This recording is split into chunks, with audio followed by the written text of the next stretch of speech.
Shalom, selamat pagi. Saudara-saudaraku yang dikasihi dalam Tuhan, pagi ini kita akan belajar tentang strategi penginjilan.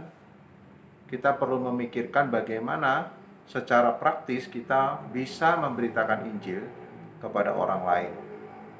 Nah, di dalam strategi penginjilan ini, kita perlu melihat yang pertama adalah kita harus melewati batasan-batasan sosial dan batasan kultural atau batasan kebudayaan.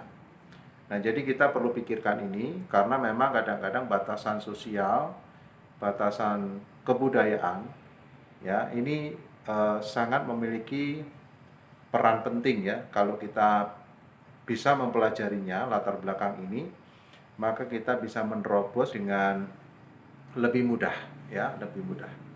Nah, dalam konteks Yohanes pasal yang keempat, yaitu percakapan Tuhan Yesus dengan perempuan Samaria, ya di sumur Yakub itu. Nah, ini kita bisa menemukan beberapa poin penting terkait dengan strategi ini. Misalnya contohnya, Injil Yohanes pasal 4 ayat yang ke-9 dikatakan, maka kata perempuan Samaria itu kepadanya, masakan engkau seorang Yahudi minta minum kepadaku seorang Samaria? Lalu di situ ada penjelasan kurung buka, sebab orang Yahudi tidak bergaul dengan orang Samaria. Nah, kenapa orang Samaria disebut sebagai orang yang najis atau orang yang perlu dihindari oleh orang Yahudi? Karena punya latar belakang yang perlu kita ketahui juga. Sebetulnya kalau kita lihat, sumur itu adalah sumur yang diberikan Yakub kepada Yusuf, ya. Dan artinya bahwa nenek moyang mereka itu sama. Orang-orang Samaria ini, mereka adalah 10 suku yang adalah keturunan dari Yakub. Jadi jumlah anak-anak Yakub ada 12. Pada zaman raja-raja, ya setelah Salomo, kerajaan itu pecah menjadi dua.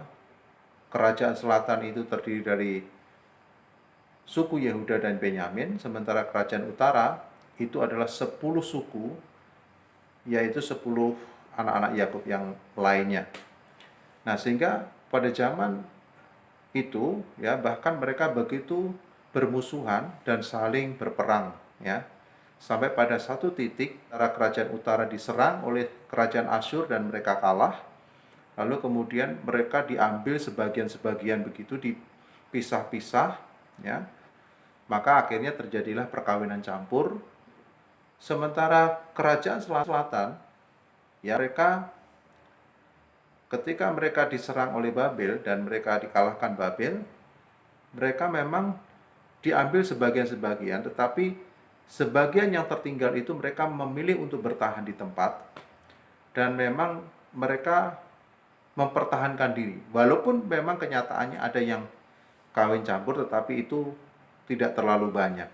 Sehingga mereka menganggap bahwa mereka yang paling murni dari keturunan Yakub, ya. Mereka adalah orang-orang Israel yang asli. Sementara orang-orang kerajaan utara, ya, yang ibu kotanya Samaria itu tadi, mereka lebih banyak terjadi kawin campur dan mereka tidak murni. Nah, ketidakmurnian ini dianggap sebagai kenajisan. Karena artinya bahwa mereka tidak bisa menjaga keaslian dari keturunan Yakub, ya. Dan mereka adalah umat pilihan Allah. Nah, sehingga kalau kita ingat pada tahun 170 sebelum Yesus, bahkan tempat pemujaan mereka itu diserang oleh orang-orang Yahudi dan dihancurkan. Maka pastinya mereka punya latar belakang sakit hati yang cukup luar biasa kepada orang-orang Yahudi. Ya, dan bahkan sebelum itu ketika membangun tembok Yerusalem pada zaman Nehemia, mereka sempat mau mencoba untuk membantu tetapi ditolak dan mereka tidak dibolehkan karena mereka dianggap bukan orang Israel yang asli sekarang, ya, karena mereka sudah bercampur. Jadi latar belakangnya kira-kira demikian, karena itu memang cukup panjang lebar, tetapi kira-kira kita punya gambaran tentang kultur. Maka dengan demikian orang-orang Samaria dianggap oleh orang Yahudi sebagai orang yang najis, ya. Belum sampai kepada orangnya, baru barangnya yang dipegang itu sudah dianggap najis. Karena orang Yahudi punya konsep kalau orangnya najis, apa saja yang dipegangnya itu juga menjadi najis. Ya. Jadi bahkan kemudian kita melihat di ayat 7, Tuhan Yesus justru minta minum. Berilah aku minum. Jadi pendekatan itu yang dilakukan sehingga perlu mempelajari latar belakang, mempelajari uh, kultur mereka, kebudayaan mereka.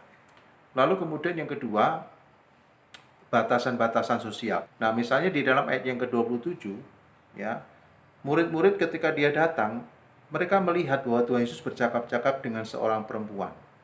Nah, saudara, ini secara tradisi, orang Israel tidak membolehkan seorang rabi itu berbincang-bincang, ya, berbicara dengan seorang perempuan. Ya, Yesus adalah dianggap rabi. Kalau saudara lihat dalam Yohanes pasal 3, Yesus dipanggil rabi, ya, dan itu diakui oleh mereka. Maka rabi itu tidak biasa berbincang-bincang dengan seorang perempuan. Tetapi hari itu Yesus melewati batasan sosialnya sehingga dia berbicara dengan perempuan itu dan bahkan bercakap-cakap. Jadi dua contoh ini saja saya pikir. Yang pertama tadi adalah batasan kultural, kebudayaan yang punya latar belakang yang sedemikian.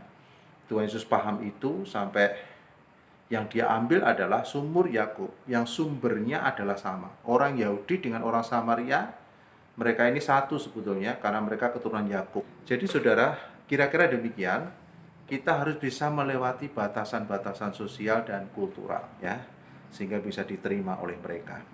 Jadi saudara-saudara, mari kita tidak bosan untuk mempelajari, ya, bagaimana kita menjalankan amanat agung ini dengan baik, ya. Selain dengan hati yang mengasihi Tuhan, maka kita juga memperdalam teologi kita, tapi kita juga punya strategi-strategi. Nah, kali ini kita sudah bicara tentang strategi itu. Salah satu hal yang kita pelajari, ya, hari ini adalah bagaimana kita bisa melewati batasan-batasan sosial dan batasan-batasan kulturalnya. Ya, mudah-mudahan menambah wawasan kita di dalam memberitakan Injil, membuat kita semakin memahami, ya, kebenaran ini sehingga kita mampu memberitakan Injil dengan efektif demi hormat kemuliaan nama Tuhan. Kiranya Tuhan memberkati kita semuanya. Selamat berjuang di dalam pemberitaan Injil. Shalom.